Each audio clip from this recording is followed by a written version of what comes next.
Hello friends, நாம் இறந்த பின்னர் என்ன நடக்கும்? நாம் ஏன் எதையாவது நினைத்து கவலைப்பட வேண்டும், மன சஞ்சலப்பட வேண்டும்? நம் கவலைகளிலிருந்து விடுபட நாம் என்ன செய்ய வேண்டும் என்பதை பார்ப்போம். நம் வாழ்வில் ஏற்றத்தாழ்வு, அவமானம், புகழ், வெற்றி, தோல்வி என பல நல்லது கெட்ட விஷயங்கள் வந்து இருக்கும். இவற்றில் பல விஷயங்கள் கடந்து போயிருக்கும். அதில் சில மட்டும் நம் மனதை காயப்படுத்தி இருக்கும்.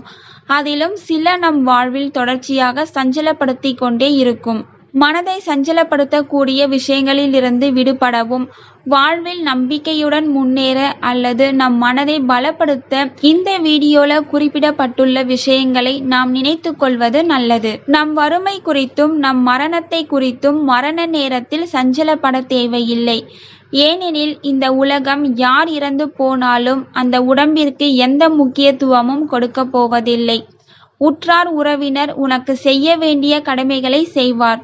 அவர்கள் உன் ஆடைகளை களைந்து குளிப்பாட்டி புதிய ஆடையை அணிவிப்பார். உன் உடலை உன் வீட்டிலிருந்து வெளியேற்றுவர். சுடுகாடு என்னும் புதிய இடத்திற்கு எடுத்து செல்வர். அதோடு உன்னுடன் வருபவர்கள் உன் உடலை புதைக்க அல்லது எரிக்க குறியாக இருப்பார்கள். நீ பயன்படுத்திய ஆடை, பொருட்கள், செருப்பு உள்ளிட்டவற்றை வீட்டை விட்டு வெளியில் வீசுவார்கள் என்பதை நினைவில் வைத்துக்கொள். அது மட்டுமல்லாமல் உன் பிரிவால் இந்த உலகம் கவலைப்படப் போவதில்லை. உன் மறைவால் உலக பொருளாதாரம் தடைபடப் போவதில்லை. நீ ஏதேனும் உத்தியோகத்தில் இருந்தால் அதை வேறு ஒருவர் நிரப்புவார், அதுவும் மிக மகிழ்ச்சியாக. உன் சொத்து உன் வாரிசுக்கு போய்விடும். நீ எவ்வளவு சொத்து சுகத்தை சம்பாதித்து வைத்தாலும் அது உன்னுடன் வரப்போவதில்லை. நீ மறைந்தாலும் முதலில் மறையப்போவது உன் பெயர்தான். நீ வாங்கிய பட்டம், புகழ், பெயர் எல்லாம் மறைந்துவிடும். உன் மனைவி, மக்கள் சில நாட்கள் கவலைப்படுவர். அடுத்த குடும்பத்தினர் மட்டுமல்லாமல் உன் நண்பர்களும் சில நாட்களில் உன்னை மறந்துவிடுவார்கள். இந்த உலகில் இறைவன் கொடுத்த உடம்பை வாங்கி வந்த நாம் இருக்கும் வரை ஆரோக்கியமாக வைத்துக் கொள்ளுங்கள். அடுத்தவருக்கு தான தர்மங்கள் செய்யுங்கள்.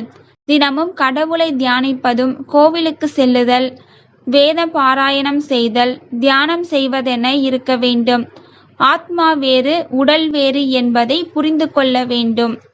நாம் இறந்த பின்னர் கடவுளை அடைவதற்கான வழியை தேட வேண்டும். தேங்க்யூ ஃபார் வாட்சிங்.